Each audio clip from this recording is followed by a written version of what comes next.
he de dir que també a mi m'agrada molt la història, i als Uriach els agrada molt la història, saber d'on venim i on anem i cap on anem.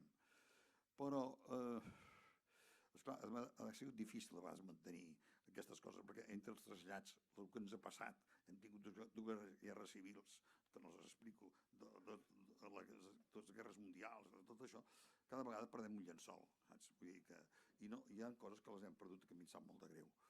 Per exemple, jo molta cosa, la tradició oral, la que tinc jo i que no voldria que se'm perdés, no? Perquè, escolta, vull dir que és bonica perquè explica una mica l'esperit català.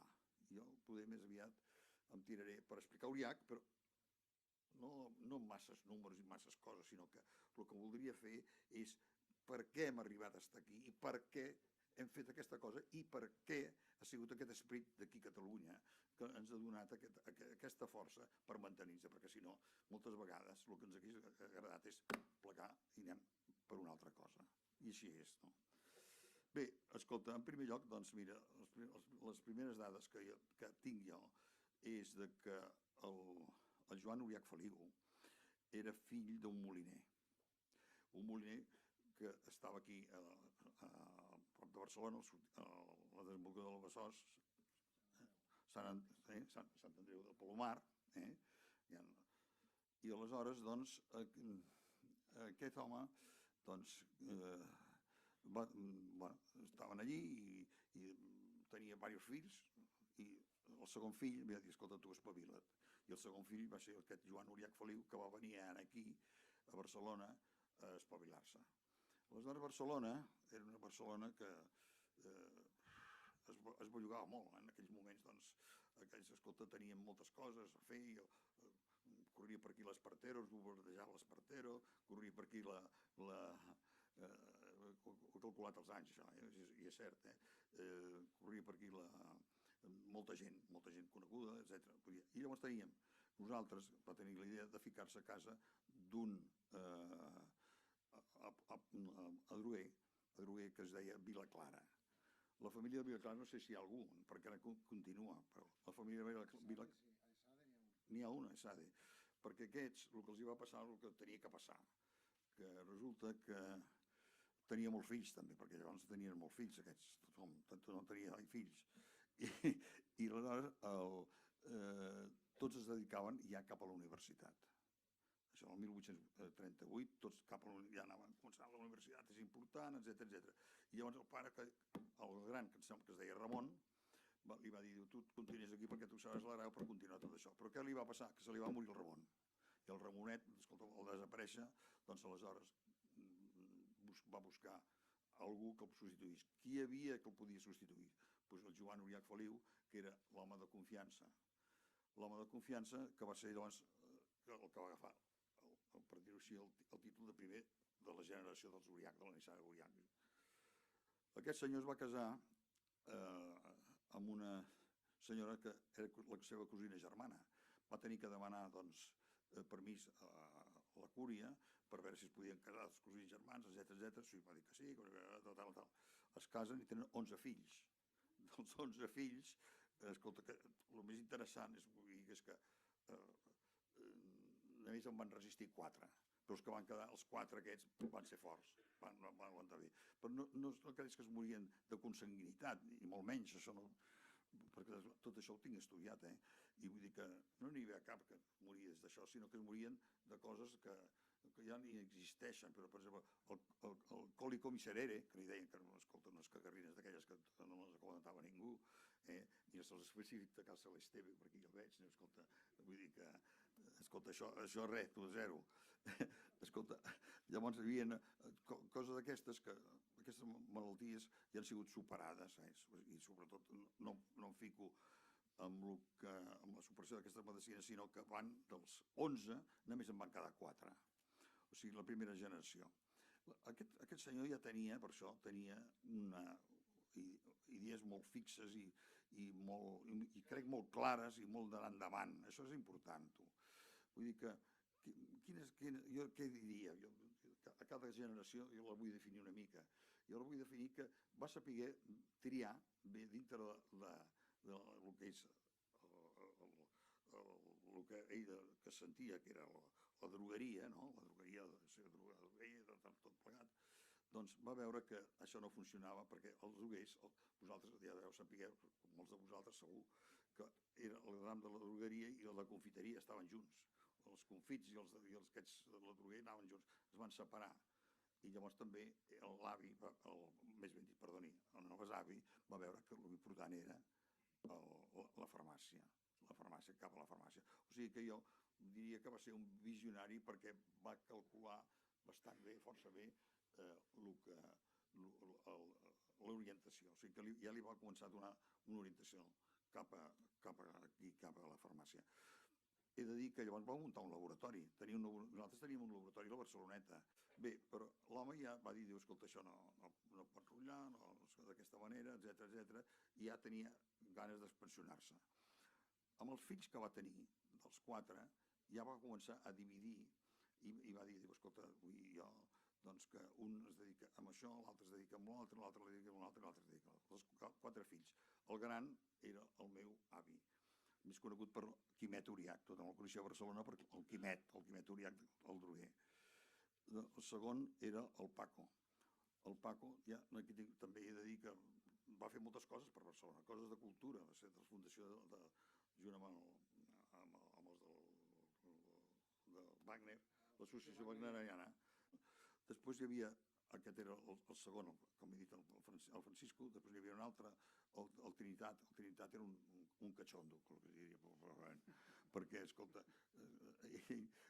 i explicaré per què era un catxondo, perquè explicava primera, explicava uns xistes que es veu que es explicava que encara, jo que vaig anar a Madrid, dice, hombre, tú eres pariente de aquel Uriach, que dice, no diuen explicar chistes en Madrid, diuen contaba chistes muy curiosos, dice, tal y cual. Dice, pues sí, este. Però del que ell feia era relacions públiques. I relacions públiques ho feia molt bé, i us ho explicaré per què, perquè, escolta, tenia, doncs, aproximadament, havíem agafat, gràcies a la seva gràcia que tenia, unes 100 representacions de laboratoris inglesos, francesos, italians, etc., que alguns han quedat encara per aquí. Després també aniré explicant alguna coseta d'aquests laboratoris que hi eren. O sigui que ja anava desenvolupant Uriach, el laboratori anava creixent petit, però llavors nosaltres vam tenir que traslladar ja, perquè la drogueria, que era l'important, la base era la drogueria, en el carrer Montcada.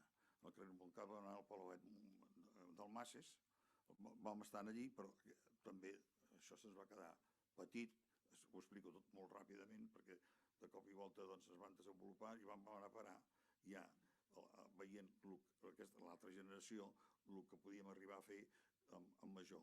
I aleshores vam comprar l'edifici aquell de Bruc, entre Diputació i Gran Via, i que era un edifici fantàstic perquè tenia tot al mig i podíem tenir una quantitat de metres quadrats i servir a tots els farmacèutics. O sigui que llavors ens vam dedicar cap aquí. Realment va ser una època important.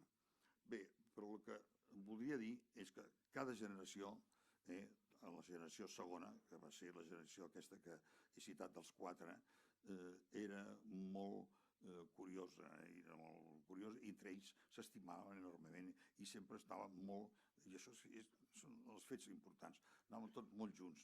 Escolta, el que deia el gran, escolta, es tenia que complir, i això anava bé. Jo crec que això va ser una idea bona. Jo diria, això és una cosa molt apreciada, que la vegada que ens va anar millor Uriach, sabeu quina és? En proporció, segons el meu entendre, la Guerra Mundial. Del 14 al 19, i es casen, i llavors ve l'altra generació, que és, jo passo molt ràpidament, passo de la segona a la tercera generació, que és aquests que estic dient, però aquesta tercera generació tenen una mala sort. Jo crec que va sortir una generació que van tenir molt mala sort, en el sentit que són els de la guerra del 39. Això ens va dividir moltíssim, ens va fer que uns estaven a Itàlia amagats, els altres estaven per Barcelona, però l'avi el van respectar els treballadors. I aleshores hi va haver una cosa molt curiosa que també la vull citar perquè em produeix una gran satisfacció, que és la següent, de que hi va haver un moment que el senyor Tarradellas ens va requisar, es deia aleshores col·lectivitzar, i ens col·lectivitza el Tarradellas i l'any 37 es deixa sense ni cinc, però teòricament l'empresa, segons el senyor Tarradellas, junt amb Virgin, van col·lectivitzar el mateix dia 2 milions de pessetes, no estava malament. Escolta, vull dir que era una empresa ja important. I durant la guerra fatal, perquè esclar, al final, no sé si ho sabeu, però al final tots veníem, no hi havia moneda, veníem amb cellos. Escolta, jo toco un cello de 30, del Goya de 30 cèntims i tu em dones el de pesseta de no sé, del que sigui, no? Vull dir que hi havia un intercanvi de segells. Acaba la guerra sense ni cinc i llavors tornem a començar. Però llavors hi ve el meu pare que venia ja amb l'arrossegada de tot de ser adroguer, hi havia l'avi, el que manava era l'avi, i l'avi no volia canviar de droguer, se sentia tan adroguer que no volia. Ell, escolta, la drogueria era el més important i donava raons, diu, escolta, deia, quina raó? Escolta, si nosaltres hem quedat sense ni cinc i resulta que el que ens ha deixat aquesta guerra, que han sigut el menjar, els cigrons, tomàquets, que teníem per baix, dissecats, coses així, i patates, doncs aquestes patates, aquest sucre, aquest això, van tornar-nos a refer. Escolta, això és important. Diu, escolta, i això pot tornar a passar, Diu, pot tornar a passar. Estaven molt pessimistes. El meu pare també era un home un home que tenia molta visió també, però va dir ell, escolta, diu, això tenim que fer un laboratori cada vegada més important, perquè el que ens passava és que venien els de després de la guerra, que nosaltres d'aquestes 100 representacions, no sé quantes, perquè ara no puc dir-te el número, però venien i deien, escolti, vostès són uns senyors, ens han respectat, resulta que el negoci l'han fet funcionar, no ha passat res, escolti, ens donen això, però escolti, ara sap què, ens volem establir pel nostre compte. Carai, escolta, i resulta que tothom es volia establir pel seu compte perquè veien el futur amb Espanya, els que Espanya doncs, podia anar funcionant i que Espanya podia anar creixent. Aleshores va dir, escolta, el meu pare va dir, prou, escolta, confio doncs, en la futura generació, que era jo, i els que venien, doncs, a veure si això ho arregleu una mica i feu més investigació. Aleshores, per això jo, i altres que estan aquí presents, creuen tant en la investigació. Ara, la investigació es té que fer també amb el seu fren corresponent, perquè el que tenim que fer tots plegats és que la investigació no ens arrossegui. Nosaltres tenim que dominar la investigació, que la investigació no ens arrossegui, perquè si no, escolta, això, la investigació també és caríssima, ben importants per poder seguir aquest tipus d'investigació que s'està realitzant en aquests moments. Aleshores, doncs, tenim la investigació, tenim la sort de sortir amb alguns productes bons i que són d'investigació pròpia, però jo, al ficar-me a dins Uriach, no va costar gaire de veure que tenia un hàndicap. Primera, que els Uriach, tota aquesta generació, entra, tu faràs d'això, tu faràs d'allò, però no estaven preparats, o suficientment preparats per poder portar una cosa així. És a dir, que doncs, per exemple, és que abans anava així, perquè, per exemple, vull dir que no existien aquestes escoles que t'ensenyaven a ser empresari. Una escola com l'IES o com l'ESADE, això no existia. Esclar, s'ho anaven fent per el que ells sabien i més o menys així. Vull dir que, perquè, esclar, el gran, el fer el que ell sentia, el gran, no? I no sé si ho sentia el meu pare, però el meu pare no era farmacèutic, però sabia molt de farmàcia, perquè, esclar, l'avi va dir, no,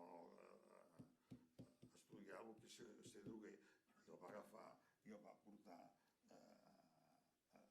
a Cartagena, amb un droguer molt important de Cartagena que dominava tot Múrcia, i el fill Uriach, doncs, allí va estar un parell d'anys el papà estudiant la drogueria, com l'avi també va fer el mateix. L'avi, jo me'n recordo que per què ser molta tradició oral? Perquè, escolta, l'avi, durant la guerra, quan en Franco ens tallava la llum perquè havia agafat trem, jo estava amb l'avi allà moltes estones amb un carburo i m'estava explicant el que era Aurillac. Escolta, vaig aprendre molt d'Aurillac, no? I esclar, m'explicava, dic jo, escolta, és que a droguers és molt important, drogueria. I diu jo, el primer dia, el meu pare, diu, no feia cap distinció, em va fer portar magatzems, teníem magatzems per tot arreu, al Aurillac, 10 quilos d'assafètida, te'n recordes quan estudiàvem l'assafètida? Que era una cosa que feia molta pudor, una pudor enorme. Es veu, i mira si feia tanta pudor que en català saps com se li deia assafètida? Això m'ho va dir l'avi, merda del diable. I llavors traslladar el fill de l'amo des del carrer on estàvem nosaltres hasta uns magatzems que teníem per aquí dalt a Montjuïc. Vull dir que tot era diferent. No hi havia unes aquestes escoles que et formaven com a empresari. Llavors, què passa? Doncs que el primer que em va passar és que vaig veure que eren 8 uriacs, que tots anaven per aquí, anaven per allà, i hi havia una empresa que no citaré perquè ja no existeix, que també tenia un negoci molt similar al nostre. Tenia un negoci de major i tenia un negoci importantíssim, ja havia sigut el laboratori número 1 d'aquí d'Espanya, però escolta, tothom manava, no pot ser, es tenia que fer una altra cosa. Aleshores, a mi em va semblar que jo el que tenia que fer és refer-ho tot de nou. Em sap molt greu parlar de jo, perquè escolta, és que és l'únic, perquè era l'únic uriac de la primera banda, no? De la banda de l'Hereu, del Quimet, i venia de línia directa. Eren 8. Què en tenien que fer? I la meva idea, no sé si va ser bona o dolenta, crec que ha sigut bona, és no comprar empreses, comprar accionistes. Aquesta va ser la meva idea, perquè, escolta, comprar accionistes, jo sabia el que comprava. Comprar empreses, en aquella època, mai sabia el que compraves, perquè no hi havia la finor d'avui dia, que quan compres una empresa saps exactament el valor que té, etc.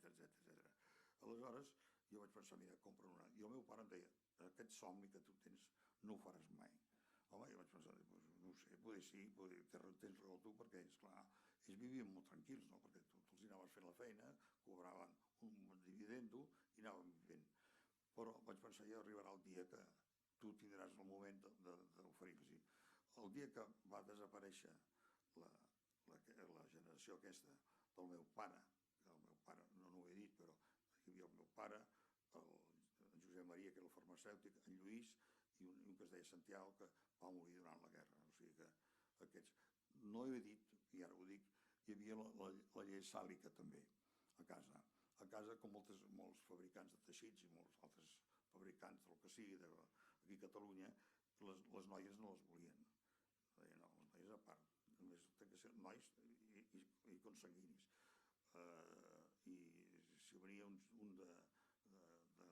d'enganxat, el casat amb la noia, no, tampoc val, Aquí tenen que ser de sang directa, Bueno, aquelles coses... Això és criticable i no criticable, perquè, esclar, com a català, crec que mantenir un patrimoni d'aquests, sobretot quan ets petit, doncs és important. Per això ens portaria molt de temps i encara falta... Va haver un cosí que em va dir, escolta tu, jo em vendria la meva part, tenia el 25%, vull dir que no era el seu. Bueno, i què vols? Tant. I jo, escolta, vaig pensar, dic, bueno, doncs t'ho compro, i vaig comprar.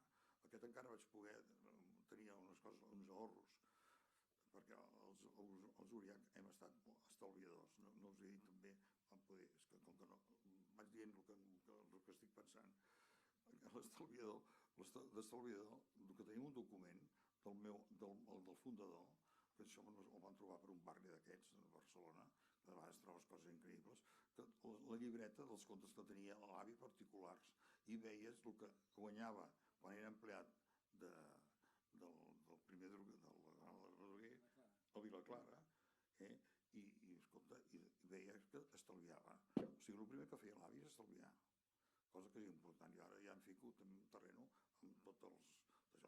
La segona cosa també em vaig una mica perquè parlo molt. L'avi, escolta, això m'ha fet molta gràcia. Quan estudiava com la personat de l'avi, l'avi va ser creat per no el va crear la seva dona, perquè no podia deixar el treball, perquè ajudava tant el meu besavi que van contractar una dida de flaçar. O sigui, les dides, en aquell temps, 25%, llavors en quedava un altre, el resto. I llavors com vaig fer? Doncs mira, senzillament vaig oferir molts calés. Jo no els tenia, els calés, no els tenia.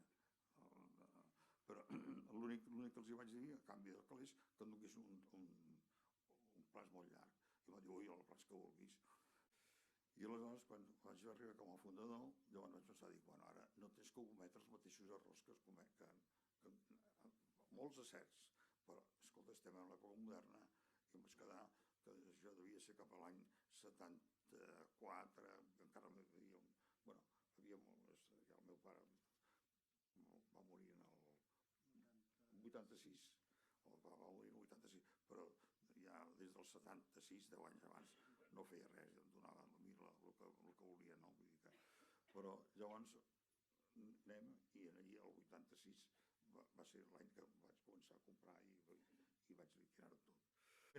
Els joves, per no necessitar, te reben a Lliuriac i diem, escolta, el futur està en el turisme. Cuidado, els articles que posa el Josep Pla en l'Estino són claríssims. Però hi havia la generació, per dir-ho així, del meu pare que no. Escolta, el que volien un laxant, perquè els catalans sempre tenim problemes d'aquests. No sé per què, això està escrit. I aleshores, doncs, escolta, bueno, s'organitzaven allí entre el laxant i la biodramina. Van guanyar els de la biodramina, no? Perquè deia, escolta, per marejar-te bé. Escolta, i vam tenir sort perquè les carreteres estaven fet un desastre, es marejaven, els cotxes eren petits, i el TVO, no? Que hi ficaven la família Ulisses, els 600, el pare, la mare, la iaia, que deien, i el gos, de la biodramina. I aleshores jo ara vull fer un elogi del director general que vam tenir, Real Tejada. Jo crec que és el millor director general de farmàcia que hem tingut. Diu, escolta, tu, aquí ara destrosso Uriac si jo trec això, perquè, escolta, la biodramina era, no sé si de la facturació representava el 50%, alguna cosa així. A veure, aleshores, doncs, ja aquí plego el meu, però jo voldria aquí dir unes coses que sempre les dic, perquè jo crec que és fonamental. No vull acabar sense dir, bueno, i quin resum has tret de tot això? Perquè, esclar, tu has estat parlant d'aquest molt puntualment, podria parlar moltes més anècdotes, podria parlar, però no, jo voldria dir una cosa que ja l'he dit, no sé si ja la vaig dir, fer un resumen. Jo crec que és molt important per a l'empresari d'aquí, què coses diria? Primera cosa, no estirar més el braç que la màniga. Això és el català, no estirar més el braç que la màniga. Després, segona cosa, que és importantíssima al meu modo de veure, ser molt sèrio amb la paraula. La paraula té que ser sagrada per nosaltres. I crec que mantenir la paraula és important, Tan important com això, també és una altra cosa que us vaig a dir, és que la vida de l'empresari, de l'empresa, és com la vida de les persones. Hi ha moments bons, moments no tan bons, moments dolents, moments, escolta, que no et diria que desesperats, no? Desesperats. Doncs mira, aquests moments els tenim que superar. Tenim que anar endavant, no dir, escolta, perquè no pot ser, tenim que ser esforçats, no defallir mai, això és la tercera cosa. I tan important com això també és tenir perspectives, perquè tots ells tenien un focus, tenien un objectiu, no? Jo ho he vist, no? I saber evolucionar, que això és molt important. Per molta tradició que tinguis, sàpigues evolucionar. perquè si no s'atropellaran. I nosaltres el que tenim que tenir és aquest esperit d'anar endavant, aquest esperit empresarial, aquest esperit de crear una bona economia i una economia que ens salvi a tots plegats, que ens faci vegada més rics i que ens faci al nostre país també un exemple. I res més, ja he acabat. Els Andreu desaparegut. I els desaparegut, jo no vull parlar malament perquè me'ls estimo molt per l'organització, falta d'organització. Tots ens l'estimàvem, eren un exemple que tots els preníem, el mateix Esteve, que som aquí, el teu pare els admirava, l'Andreu, i el meu pare també deien, escolta, llavors, escolta, mira, un dia m'han criat a l'Andreu, ara us ho explico aquí, no ho he explicat, diu, escolta, com us va? Veig que us vaig bé, tu, Joan, etc. A veure, vine'm a explicar, i em vaig anar a l'Andreu, hi havia el retrat del doctor Andreu, el doctor Pastilletes, allà estava posat, escolta, i tota gent, i tots els accionistes, i tothom cridava, allò era un galliner. Vaig pensar, això no pot anar bé, i efectivament, al final ha desaparegut, no? Però la investigació costa molts quartos, i cada vegada més. I un tipus d'investigació que a nosaltres no ens han explicat. I jo, escolta, quan no m'han explicat una cosa i tinc que ficar-me en un determinat puesto, jo no m'hi fico, per prudència, perquè et poden enredar amb això de la investigació molt fàcilment, també. Punto. Per la feina que ha fet i per la feina que segueix fent, perquè ell cada dia va a la feina. Cada dia es presenta a Aurillac, a Palau de Plegamans, quan hi va, perquè ahir va anar a Madrid i li encanta, ja ho he vist, que és una persona amb molta energia.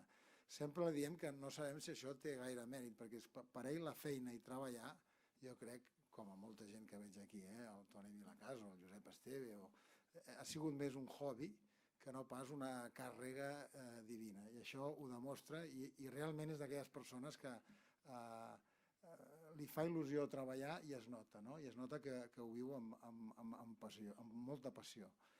Ha tingut molts càrrecs i ho has fet d'una manera molt generosa al donar a la societat des del Cercle d'Economia, Cercle del Liceu, Farmaindústria, i generós també amb la família. Ha estat molt generós en tots els sentits i amb nosaltres, si hem pogut arribar on estem, és gràcies a la seva generositat, perquè també s'ha de dir que hi ha molts capitans, hi ha molta gent com tu que no ha sabut ser tan generós, no ha sabut donar aquest pas enrere quan s'havia de donar i que ha estat allà aguantant-se fins al final. Tu aguantes fins al final i vas cada dia a la feina, però ens has deixat fer molt, no? I jo crec que és d'agrair, i ja que tinc l'oportunitat, i no sempre es pot agrair a una persona en vida, la veritat, i ho vull fer, i ja ho vaig fer una vegada al Cercle del Liceu amb el Carlos Quatrecasas, doncs ho volia tornar a fer, no? A donar-te les gràcies per aquesta generositat, a donar-te les gràcies per aquesta curiositat que ens has transmès a tots nosaltres, no? Nosaltres, el meu, el Javier, els altres no han pogut venir, estan de viatge, però que t'agraïm molt això, que ens hagis traspassat aquests valors que el Xavi deia que jo sóc bona persona. Jo sempre dic que si sóc bona persona no és per mi, sinó que és gràcies als meus pares, per el que m'han transmès, no? I els valors que m'has transmès, tu i la mare també, que no quedi tot aquí amb tu, i també a l'altra banda, que no se'ns enfadi, també a la banda dels Torelló. Jo, el que deies d'explotació, sí que és veritat que vaig començar a treballar a Aurillac amb 3 anys. I és cert, vull dir, perquè als 3 anys em van posar a fer un anunci, precisament de la biodramina, que va anar a totes les farmàcies. Jo tenia 3 anyets, encara ho recordo, i encara tinc al meu despatx un quadre on surt aquest anunci i al darrere una dedicatòria del director comercial d'aquell moment que em deia que estava molt agraït, em van regalar una joguina i tal, i deia que esperava que això fos el primer pas d'una vida professional que jo donés en favor de l'empresa. I encara ho tinc i em fa molta il·lusió. Per això dic, sí, expressament, però d'una manera molt sincera, que des dels 3 anys que estic treballant, i passa igual amb els meus germans, que el que hem fet és mamar l'empresa des de petits, no? I dic el de l'anunci, però igual que el de l'anunci podia parlar de que, clar, arribar a casa per la nit i trobar-te que arriba el teu pare a sopar i t'explica els problemes de l'empresa i els veus neguitejant, però a la vegada també parlant amb il·lusió, doncs tot això queda molt. Jo vaig estudiar els jesuïtes també com el meu pare i com els meus germans, i això jo crec que s'ha de dir i que marca bastant i que ens ha marcat bastant aquest caràcter jesuític que tenim, i quan dic jesuític és de preocupar-se per les persones, d'aquesta dimensió humana que potser tenim i que la tenim tots, i que es nota avui en dia a l'empresa, el preocupar-se per les persones i aquest paternalisme que tenim amb el sentit positiu, no amb el sentit negatiu. De fet, el nostre departament de recursos humans, i aquí està la seva directora, no es diu Departament de Recursos Humans, sinó que es diu Departament de Persones, perquè així ho creiem. Doncs jo vaig estudiar els jesuïtes i jo vaig tenir la mala fortuna per la família d'estudiar dret. Jo vaig estudiar dret, que a la família això d'estudiar dret, si no estudiaves farmàcia o no estudiaves una cosa comercial, doncs no tenia gaire sentit. Vaig estudiar dret i una cosa que em va formar molt és, i no explico que si me'n vaig anar fora a estudiar i tal i qual, a treballar, perdó, a Londres, una cosa que em va formar molt és que jo, després d'acabar la carrera, em vaig dedicar a exercir com a advocat fent dret penal econòmic. Amb dos advocats molt reconeguts, un es diu Jofresa i l'altre es diu Cristóbal Martell, i la veritat que vaig aprendre molt, i ho explico perquè va ser tota una formació molt humana, el fet d'anar a la presó a veure gent per una persona com jo, o per qualsevol persona, però especialment per una persona com jo, que ha nascut amb bons bolquers, per dir-ho d'alguna manera, doncs anar allà a veure empresaris, però no calia ni que fossin empresaris, fos privats de llibertat, doncs és una cosa que em va formar molt. De fet, ara s'ha tornat a obrir la Model, es pot visitar i he tornat a veure-la i us recomano de veure, encara que no hi hagin presos allà, doncs és una cosa molt formativa i va ser molt formativa també treballar, poder estar amb empresaris que veus com ho són tot i de cop no són res.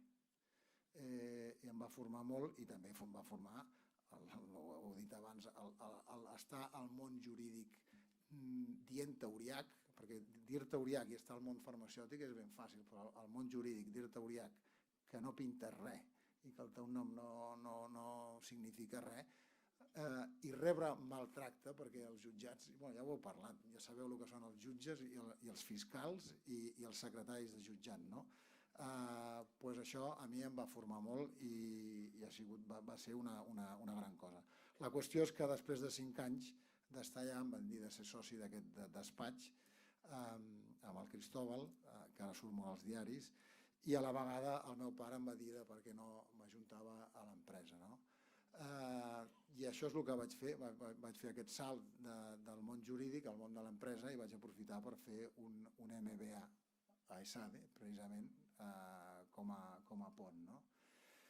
Llavors jo vaig ser el darrer a entrar a l'empresa i, a veure, cap de les persones, cap dels germans, aquí està el Javier, ens han forçat a entrar a l'empresa, vull dir, hem entrat precisament per el que dèiem, que hem vist el pare des de petit treballar amb il·lusió, i hem entrat també perquè hem vist un projecte d'empresa, un projecte que ve del 1838, com ha explicat el pare, de 5 generacions, i ens hem volgut ficar allà voluntàriament. I no ho dic amb cap romanticisme ni amb cap sentit tribal de que ja hem d'estar tots junts, sinó que ho hem fet perquè realment volíem i així ha sigut, no, Javier?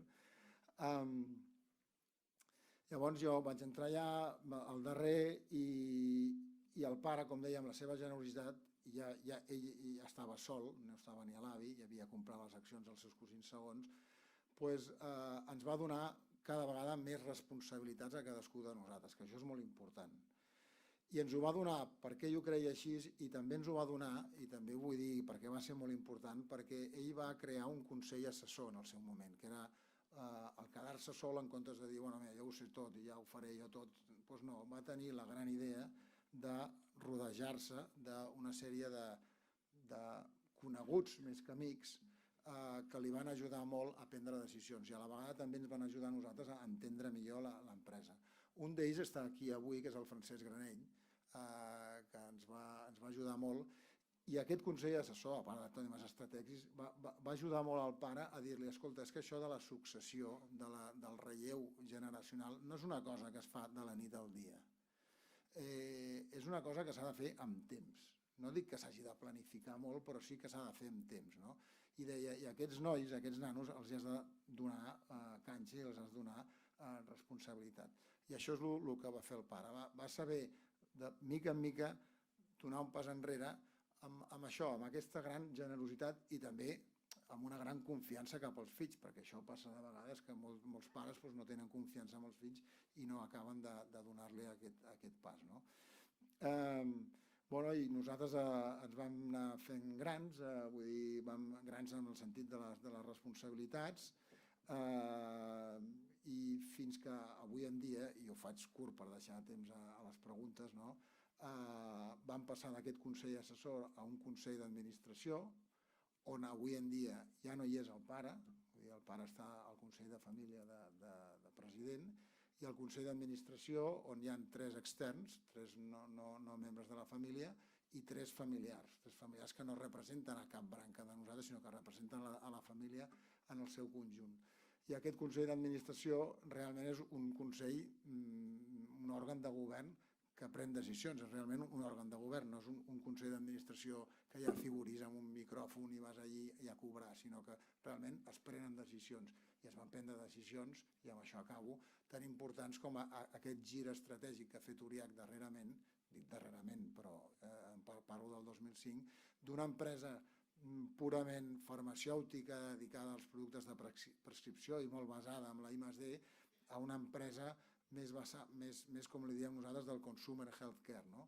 És veritat que aquest és un mercat que cada vegada es va concentrant més, vull dir, hi ha cada vegada més fusions i adquisicions i cada vegada més megaempreses, però nosaltres creiem que la fusió és una solució, però no és la solució, no és l'única solució, i que es pot sobreviure dins d'aquest mercat dedicant-te a coses molt concretes com ens dediquem nosaltres.